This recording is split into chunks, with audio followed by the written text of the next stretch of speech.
Que a graça e a paz do Senhor estejam com todos vocês. Amém.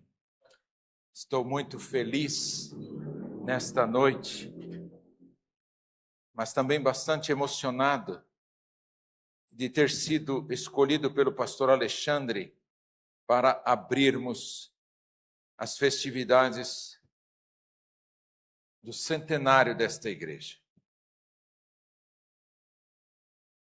Em 1926 chegaram ao Brasil vários imigrantes.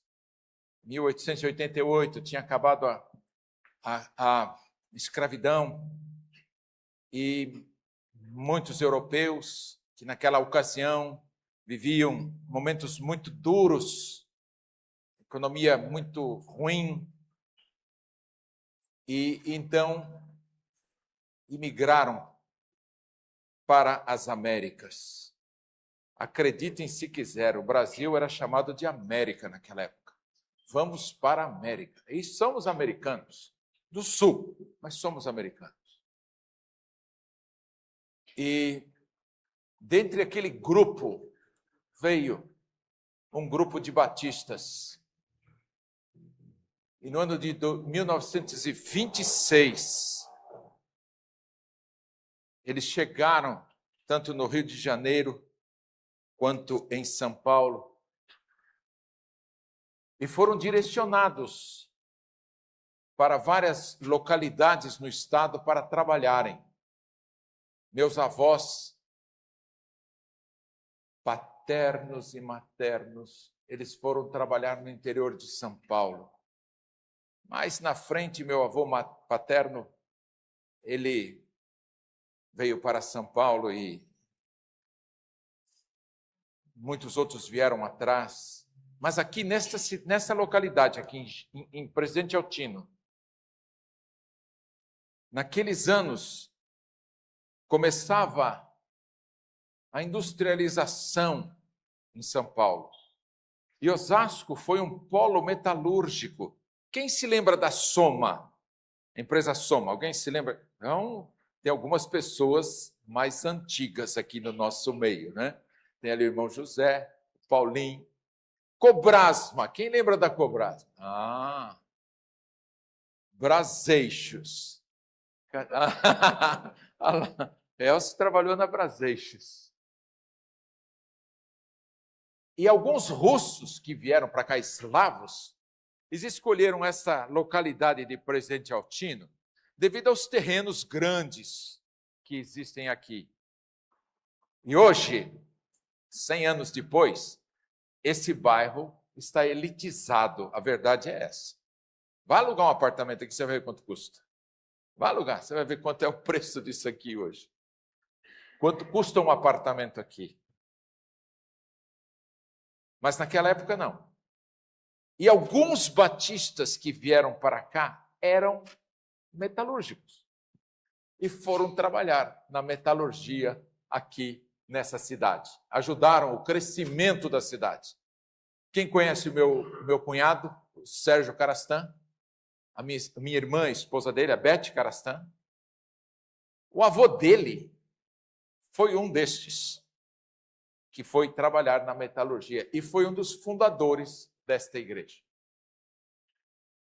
Nos dias 21 e 22 de agosto, nós vamos encerrar parcialmente estas festividades. Só vai terminar no dia 24 de outubro. Porque no dia 24 de outubro, o primeiro pastor de origem brasileira que foi ordenado por esta igreja e tem servido a Deus até hoje, vai completar 50 anos de ministério. E esse é aquele que tem o prazer de vos falar nesta noite. Em outubro vou completar 50 anos e recebi a unção aqui, eu ajoelhei aqui, ó. E recebi a unção aqui. E aí vamos encerrar. Lá para frente, para agosto, nós vamos ter mais material, mais mídia, e vai sair um filminho aí, contando essa história que eu contei para vocês. Bem feitinho, bem preparado. E nós estamos felizes, porque vamos receber aqui também, em maio, a convenção das associações, querem nos homenagear. O presidente da Convenção Batista do Estado de São Paulo vai estar conosco. O pastor Irlande Pereira de Azevedo, pastor emérito, presidente emérito da Convenção Brasileira.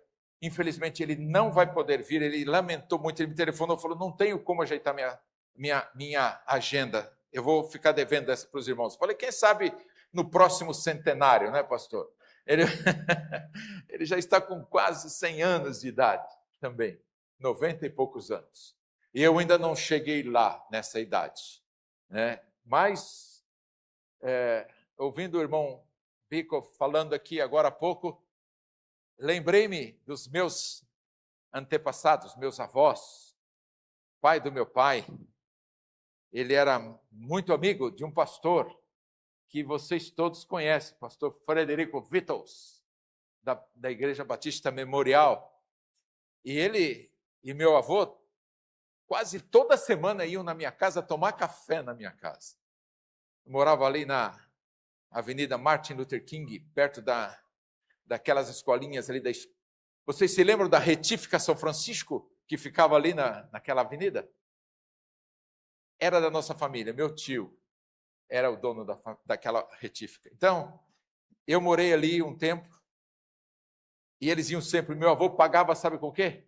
Com mel, levava mel, ele era apicultor. Então, assim, a gente vê pessoas simples, humildes, que vieram para o Brasil e que aqui se estabeleceram e fizeram com que esta igreja e outras igrejas viessem a nascer. Esta igreja começou em 1926. Vocês vão ver mais à frente, quando saírem esses materiais, vocês vão ver as fotos, como era isso aqui antigamente. E eu fico pensando e chegando à conclusão de que esta igreja,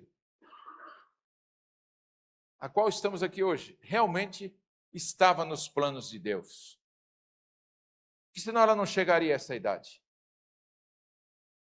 Eu sei que vamos entrar no segundo milênio, no segundo centenário. Deve estar acontecendo alguma coisa aí, né? Muita gente andando para lá e para cá. Espero que não seja nada de mal, de ruim. Vamos entrar agora no segundo centenário desta igreja. E eu espero que nós não cheguemos ao final de 200 anos desta igreja. Sabem por quê? Eu espero que Jesus volte antes disso e leve a sua igreja. Você concorda comigo? Pode dizer um amém? Amém. Então, Maranata. Ora vem, Senhor Jesus. Maranata. Hoje pela manhã, o pastor Alexandre, ele trouxe uma mensagem exortativa para a igreja. Foi muito boa. E como quem dirige essa igreja é Deus, o Espírito Santo tocou no coração dele para falar o que ele falou. E durante a semana, quando ele me tinha pedido, já faz umas 2 semanas que ele tinha programado esse culto, e ele me incumbiu de trazer essa palavra, eu então fiquei orando a Deus e pedindo ao Senhor o que eu deveria falar aqui hoje. E por incrível que pareça, o que ele falou hoje de manhã, chamando a atenção do povo, chamando a atenção no sentido de nos envolvermos com a obra do Senhor, não sermos apenas visitantes ou visitadores de igrejas, mas para fazermos a diferença. E eu então vi por que Deus fez eu escolher esse texto de Efésios 4, de 1 a 3. E o tema da minha mensagem é fazendo a diferença. Fazendo a diferença. Pode colocar, por favor, esses 3 versículos. Efésios capítulo 4, versículos 1 a 3. Amém? Estamos sendo transmitidos ao vivo. Eu sei que há várias pessoas nos assistindo fora daqui. Nosso departamento de mídia está trabalhando, se preparando para fazer o melhor. Graças a Deus nós estamos conseguindo isso. Efésios 4, 1. Vocês puseram 16, é o 4, 1. isto. Rogo-vos, pois, eu, o prisioneiro do Senhor, preste atenção, que andeis de modo digno da vocação a que fostes chamados. Versículo 2. Com toda humildade, andeis com toda humildade, com toda mansidão, com longanimidade, suportando-vos uns aos outros em amor. Versículo 3. Esforçando-vos diligentemente por preservar a unidade do Espírito no vínculo da paz. Amém? Quando Paulo escreveu o livro de Efésios, ele estava preso em Roma, prisão domiciliar, não podia sair. E quando ele termina o livro, lá no capítulo 6, ele fala da armadura do cristão, ele tinha na mente dele os soldados romanos que ficavam na sua casa, tomando conta e fazendo a guarda dele. E quando ele escreveu o livro de Efésios, ele dividiu em duas partes, e eu diria até três. A primeira parte, a teoria do Evangelho. A segunda parte, de 1 a 3, é teoria. Do 4 até o versículo 9, do versículo 6, a prática dessa teoria. E os últimos 10 versículos, ele mostra como a teoria na prática tem que ser vivida. O meu pai, ele costumava dizer assim, a teoria na prática é diferente. A teoria é uma coisa, a prática é outra. Às vezes você tem que se adaptar, tem que se ajustar. Irmãos, nós vivemos hoje numa sociedade que está globalizada. Uma sociedade globalizada. O Irã solta uma bomba em Israel, 2 minutos depois todo mundo já está sabendo. Morreram tantas pessoas. Aconteceu um problema. Fulano foi preso. O presidente fulano falou isso. Em alguns minutos, nós temos toda a informação. Somos uma sociedade globalizada. 100 anos atrás não tinha isso. 100 anos atrás não tinha impressora, não tinha computador, não tinha nada. Eu me lembro quando compramos o primeiro mimeógrafo a álcool para fazer cópia de música aqui na igreja. Fábrica Facite. Me lembro quando o técnico veio aqui ensinar a gente a usar o aparelho. Hoje vivemos numa globalização, vivemos uma sociedade tecnológica. Outro dia o meu neto mais novo, 7 anos de idade, ele chega no meu escritório, ele olha assim para mim, ele para, vô, o que é, Lucas? Você faz um desenho para mim? Você imprime um desenho para mim? Um desenho de jogador de futebol. E eu depois tenho que recortar. Isso que é... Aí um dia ele vai lá no meu computador, eu falei, mas o vovô está cansado, está tudo... Vô, não tem problema, eu ligo o seu computador. 7 anos. Eu ligo o seu computador. E meu computador não é qualquer um, não, é meio complicadinho. Eu ligo o seu computador. Pode deixar. Foi lá, ligou meu computador. Ele olhou para mim e falou assim, e a senha? Como é a senha do seu computador? Eu tinha que dar a senha, 4 letras. E a senha? Eu virei e falei, meu Deus, o que é isso? Dei a senha, ele abriu. Aí ele começava a passar a mão na tela, assim, porque ele está acostumado com o telefone. Mas ele também poderia funcionar ali, mas não estava naquela função, estava no mouse. Mundo tecnológico.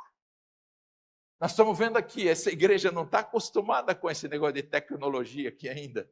Estamos aprendendo. E estamos nos adaptando, nos ajustando para que ela funcione. Por quê? Porque nós não queremos aqui fazer um programa de televisão, um programa de internet. Nós não queremos ganhar dinheiro com YouTube, com qualquer outra mídia social. Nosso objetivo aqui é proclamar o Evangelho. E eu sempre disse, e continuarei dizendo até meu último dia, temos que dar sempre o melhor para o nosso Deus. Temos que dar sempre o melhor. E se o melhor é trabalharmos com uma boa mídia, nós vamos trabalhar, mas como tem que ser? Não com espetáculo, não como um show, mas como pregação da palavra. Vivemos sociedade globalizada, sociedade tecnológica, e todos nós queremos o melhor. Quem aqui trabalha para não ganhar dinheiro? Quem aqui trabalha para pagar o empregador? Alguém aqui trabalha para pagar o empregador? Aqueles que ganham salário baixinho falam, eu pago, eu mereço mais. Né, pastor Jorge? Mereço mais. Mas não é isso que eu quero dizer. Nós queremos o nosso melhor. Nós buscamos o melhor para a nossa vida, para a nossa família, para os nossos queridos. Nós queremos o melhor para a nossa sociedade. Somos, desta maneira, identificados no nosso dia a dia pelo grupo a que nós pertencemos. Que grupo você pertence? Ah, sou corintiano. Meu Deus. Você sabe que no céu não vai ter tristeza, né? Os corintianos podem ficar tranquilos. Quando chegar lá, não tem tristeza. Já vai ter alegria. Palmeirense, nem falo de palmeirense, que meu time ontem perdeu do Palmeiras, vai. Não vou nem falar do Palmeiras. Eu não vou brigar porque o pastor é palmeirense. Eu sou São Paulino. E onde é o estádio do São Paulo? Naquela época que era um brejo. O pai do meu pai era o dono daquele terreno. Por isso que eu sou São Paulino antes de nascer. Mas o nosso time lá continua em segundo lugar. A gente se identifica pelo que a gente é. Ah, eu sou brasileiro. Morei muito tempo na Europa e quando eles se dirigem aos brasileiros lá, eles falam assim, ô brasileiro. O português fala assim, ô brasileiro. É como que se fosse inferior a ele. Como se a gente fosse menor. Ah, eu sou médico. Ah, legal, você é médico. Você se identifica com a sua classe. Eu sou advogado, né, irmã Selma? Eu tenho o meu grupo. Mas, irmãos, todos nós disputamos um lugar melhor na vida. Todos nós queremos algo melhor. E o mundo vive em transformação. E ele, vivendo nessa transformação, fazendo tudo o que faz, entre aspas, ele está tentando trazer o melhor para você e para mim. Nos dar o melhor. Eu estou, irmãos, realmente muito chateado, para dizer a verdade, quando eu vou lá no Instagram, começo a ver aqueles filminhos e aqueles vendedores de sermão. Você quer ter um sermão em 5 minutos pronto? É fácil, compre esse programa. Irmãos, quando eu descobri a inteligência artificial, eu falei, faz um sermão para mim do Salmo 23. Não é que ela fez um sermão do Salmo 23 para mim. Mas onde está a ação do Espírito nisso? Não tem.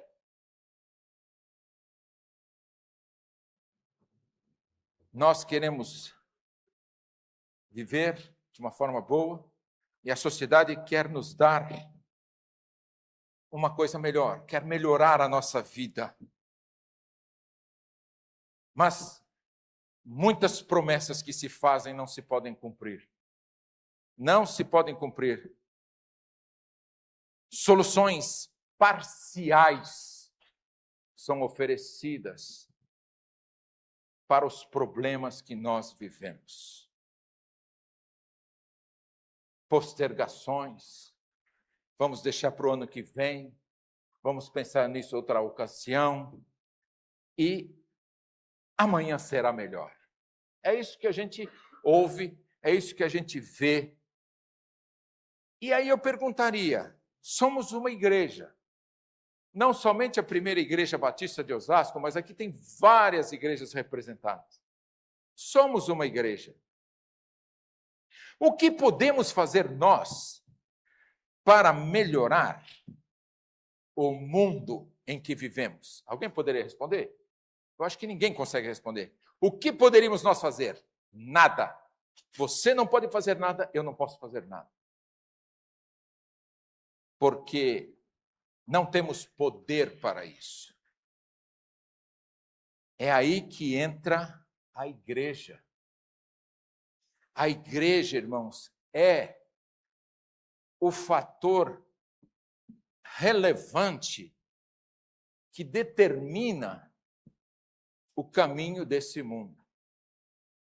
Hoje de manhã ouvimos o pastor Alexandre e ele citou uma situação em que há grupos que dizem que a Bíblia veio depois da igreja. Coisa impossível. A igreja existe depois da Bíblia. Irmãos, é aí que a igreja do Senhor Jesus se encaixa. A igreja é o mais significante ou significativo grupo ou agrupamento de pessoas, de seres humanos, porque a igreja, ela é o que mais perto do céu nós podemos chegar aqui nesta terra. Por isso que eu e você não podemos fazer nada. Ele pode, usando você, mas eu não posso sem ele. A igreja é o agrupamento humano. E nós podemos contribuir para que este mundo em que nós vivemos, para que este pedacinho do céu que esta igreja é, que a sua igreja é, esse pedacinho do céu possa ser alcançado por todos aqueles que buscam, mas que ainda não chegaram lá. 3 maneiras para fazermos isto. 3 maneiras para fazermos a diferença.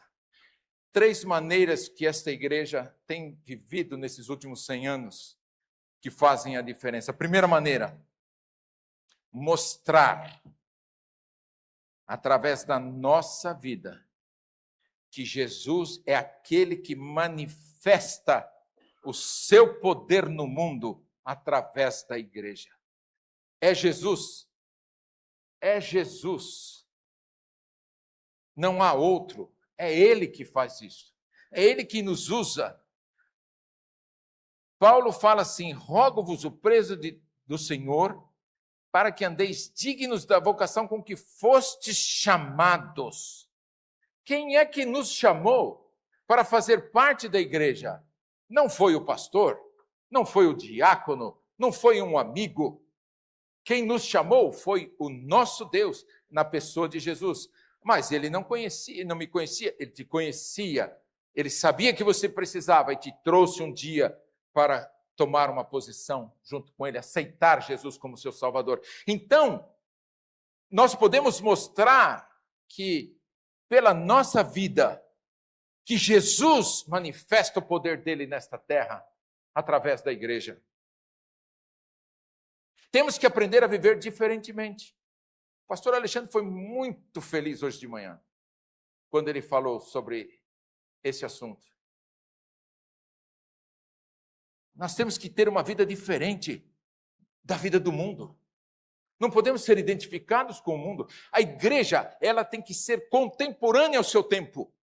Ela tem que ser contemporânea ao seu tempo, mas não pode permitir que o modernismo do seu tempo tome conta dela. Porque senão ela deixa de ser esse agrupamento que chega no céu, que mostra um pouquinho do céu aqui para nós. Porque no céu é diferente. No céu não tem balada. No céu não tem barzinho. No céu não tem happy hour. No céu não tem bebida. No céu não tem sexo. No céu não tem mentira. No céu não tem prostituição. No céu não tem a corrupção. No céu não tem mazelas. No céu tem o quê? Tem Deus. E aqueles que foram lavados, redimidos, e o sangue de Jesus pagou o preço por eles. Eu faço parte desse grupo, tem pessoas todos aqui que são salvos em Jesus, fazem parte desse grupo. Quando você parte para a eternidade, eu escrevi alguma coisa recentemente sobre a fantástica viagem. A fantástica viagem, a pessoa falece. E quando a pessoa falece, os seus sentidos já não têm mais função, não funcionam mais. Naquele momento que ele fecha os olhos aqui na terra, imediatamente, em alguns milionésimos de segundo, ele se abre na eternidade. Eu acredito que ele até vê um pouquinho assim a terra passando, vai se afastando, ele vai passando pelo segundo céu e chega na presença do Pai.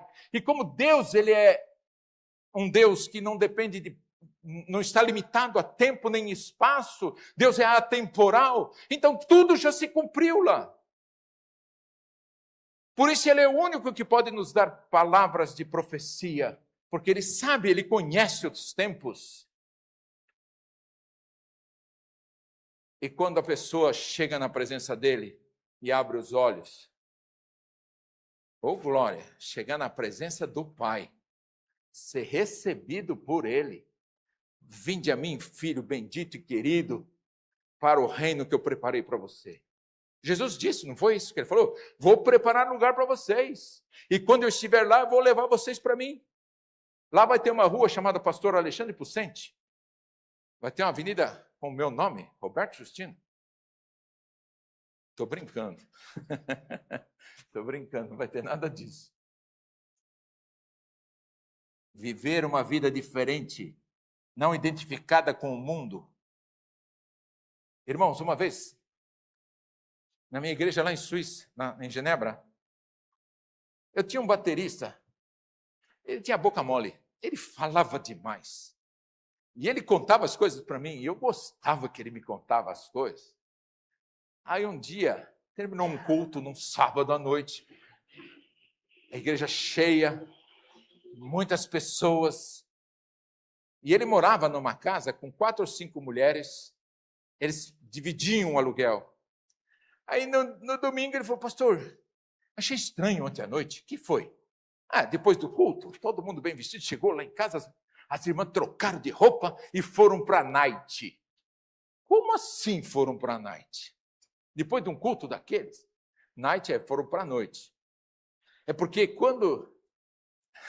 Aqui não tem isso, mas lá tem. Tem uns bares chamados Bar a Champanhe. O que é isso? É um lugar onde as mulheres vão para encontrar homens, para casar com eles. E as brasileiras todas correm atrás dos suíços, porque tem muito dinheiro. E aí, então, toda sexta-feira, todo sábado, tem esses encontros. Só que elas não sabem que a maioria deles que estão ali são todos casados. Vão lá para a aventura. E também, como eles têm o dia deles, as suíças, também têm o dia delas. E fazem o que elas querem. Irmãos, uma terra como aquela, onde aconteceu a reforma protestante, vive desse jeito. Mas aqui, quem já foi na balada aí? Levanta a mão. Depois dessa, ninguém levanta, pastor. Ninguém levanta a mão. Ninguém levanta a mão. Nas festinhas. Enfim, eu tinha muita coisa para falar, não vou falar aqui não, porque não carece. Pergunto a você, se Jesus, ele opera o poder dele nesta terra através da igreja, e a igreja somos nós, pergunto, como é que nós estamos vivendo a nossa vida? Qual tipo de vida nós estamos levando? Crente Raimundo? Um pé na igreja, outro no mundo? É esse? Ou aquele crente que na segunda, terça, quarta, quinta, sexta, sábado ele não é crente não, mas no domingo ele é santarrão. Vem para a igreja, de manhã no domingo, tira a poeira da sua Bíblia, não sabe nem onde encontra-se o livro de Gênesis, e ele vai procurar no índice para ver se o primeiro livro da Bíblia, não sabe onde está, vai procurar no índice para ver onde está, porque ele não conhece a Bíblia. E é crente, vai na igreja. Segunda maneira de nós tentarmos agir nesse mundo para modificá-lo. Revelar através da nossa vida que existe um poder transformador, sim, o poder transformador de Jesus. Jesus revela o seu poder no mundo através da igreja. É Ele quem cura, é Ele quem liberta. Aqui nós oramos muito pelas pessoas enfermas e tem muitas palavras positivas. Eu recebi hoje de manhã uma mensagem com uma irmã que tinha caído, ficou, não sei, 3 semanas. A mãe da Kátia, não sei se você viu, mãe da Kátia, que canta no nosso coral aí, quebrou o fêmur, ficou 3 ou 4 semanas no hospital, e hoje ela me manda uma foto lá de Sorocaba, dizendo, eu e minha mãe estamos na igreja, depois da cirurgia. Nós oramos por aquela mulher. A menina, a moça, a sargento, né? Miriam, lá de Cuiabá, que ninguém conhece ela aqui, foi por acaso que encontraram outros cuiabanos, que é a irmã Selma e o irmão Monção. Começamos a orar por ela. Câncer de medula, precisava de um doador. E já tem o doador, porque nós oramos e Deus já mandou o doador para ela. Até o remédio, como disse o Monção hoje de manhã, até um remédio que não existe no Brasil, encontraram uma caixa lá em Cuiabá. A polícia, muita gente se envolveu, trouxe o remédio para essa irmã. Por quê? Resposta de oração. E eu quero que vocês orem hoje, depois, em casa, pela família do pastor Alexandre. Está enfrentando lutas com a sua mamãe, pela família da irmã Michele, que também estão enfrentando lutas, pessoas que estão chegando no final da vida, e a gente não sabe o que vai acontecer, mas eles sabem, eles estão preparados, são crentes, são servos de Deus. Então, irmãos, Deus, Jesus, Ele opera o seu poder transformador, libertador, poder de cura nesta terra, através da igreja. Só Ele tem poder de transformar pessoas. Eu não posso pôr a mão na cabeça de uma pessoa aqui e falar, Senhor, muda essa vida, porque eu estou orando por ele, porque eu estou pondo a mão nele. Não adianta, não funciona. O poder que vem sobre ele não é o meu poder. Jesus pode me dar poder para expulsar demônios, pode me dar poder para orar pelas pessoas, mas o que vale é a sua fé na hora que você recebe a oração. O que vale é quando nós cremos que Jesus pode transformar e libertar e salvar. Só Ele tem o controle de todas as coisas. Você está vivendo hoje um momento difícil? Não se preocupa. Ora e fala, Senhor, a minha vida está no teu controle, está na tua mão. Usa-me como tu quiseres. E o versículo 2 diz que nós temos que fazer isso com toda humildade, com mansidão, com longanimidade, nos suportando uns aos outros em amor. Jesus pode falar assim, sim, vou te dar a bênção. Não, não vou te dar a bênção agora. Ou espera que eu vou te dar a bênção mais tarde. E nós temos que nos resignar e ir na toada do Senhor Jesus.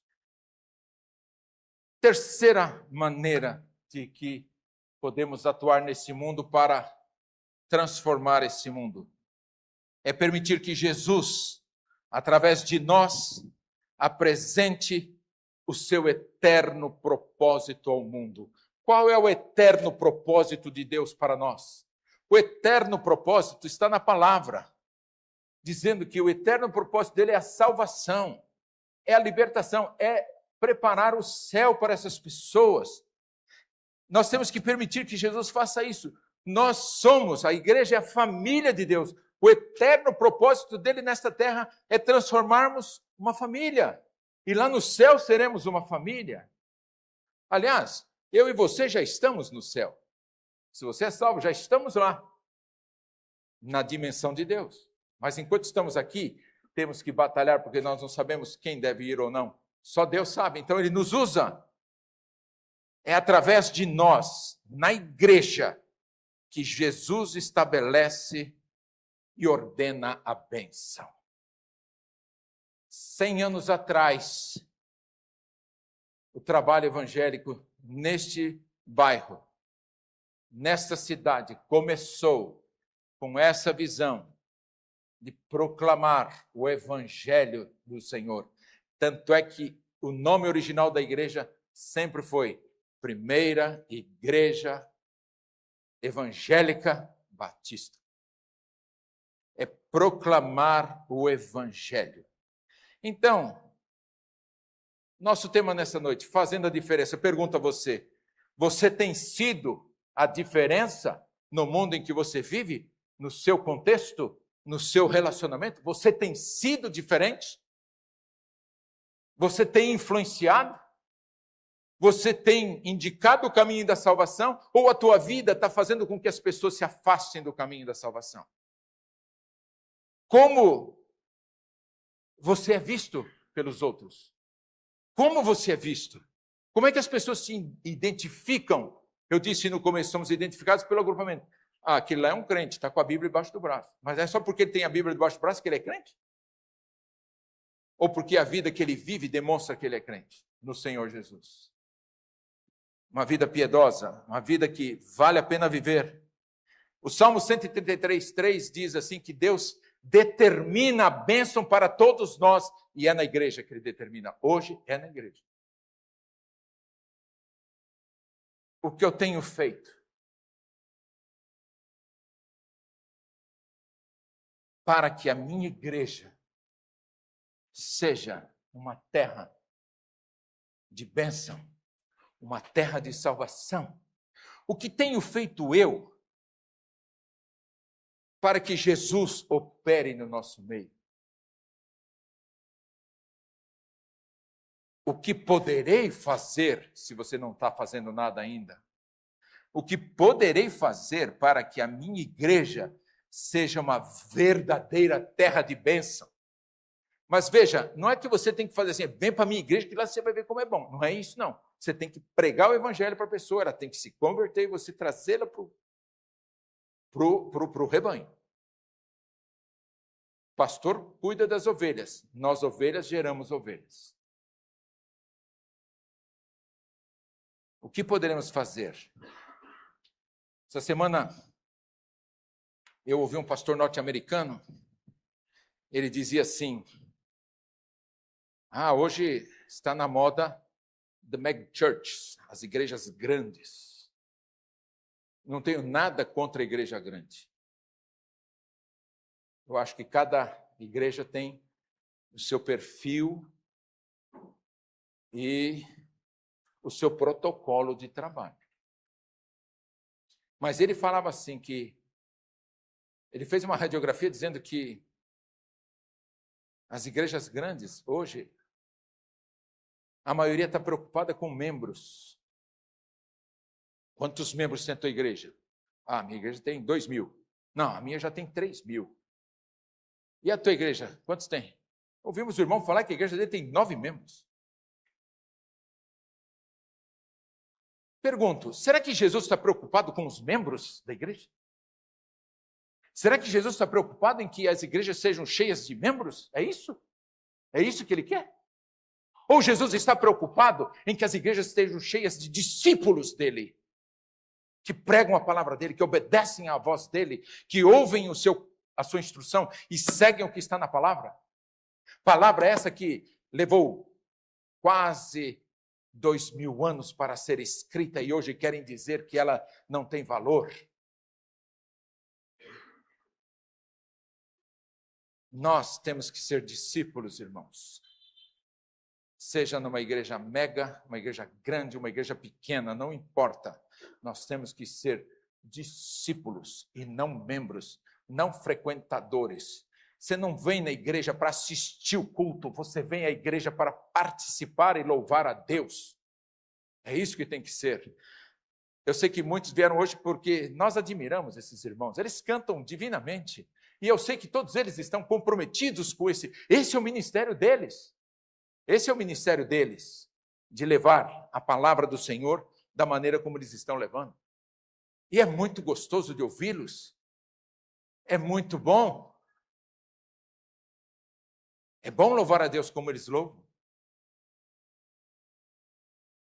São discípulos, obedecem à voz do Senhor. Eu espero que hoje à noite, todos nós possamos ser seguidores, discípulos do Senhor, para fazermos a diferença nesta terra. Para que a igreja continue viva, trabalhando, não importa com quantos membros ela esteja, mas ela não perdeu a visão do céu.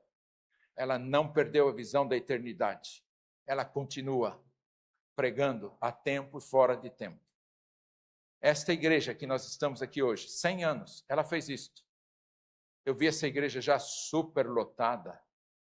Vi, quando o irmão falou do bandolim, eu tenho fitas gravadas com a orquestra de cordas dessa igreja. Meu pai tocava naquela orquestra. Minha irmã tocava naquela orquestra. Mas é passado. Isso já foi. Agora, para frente, nós temos que tomar a nossa posição e fazer a nossa parte, usando a tecnologia, procurando incentivar e influenciar as pessoas, de modo que elas possam conhecer o Senhor Jesus como seu Salvador. Amém? Vamos curvar a fronte e vamos orar.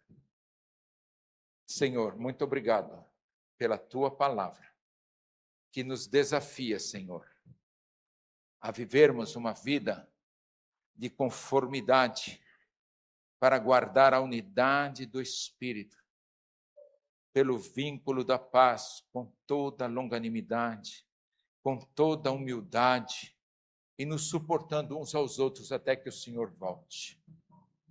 Abençoa cada irmão, cada irmã que está aqui e ouviu a tua palavra, aqueles que estão ouvindo online, que eles possam também tomar posições diante do Senhor e começarem a levar a sério a sua vida espiritual também. Em nome de Jesus, Senhor, nós te agradecemos, nós te louvamos, nós te bendizemos, porque só o Senhor é Deus. Só o Senhor é Deus. Só o Senhor é Deus. É a minha oração, em nome de Jesus. Amém, amém e amém. Deus abençoe.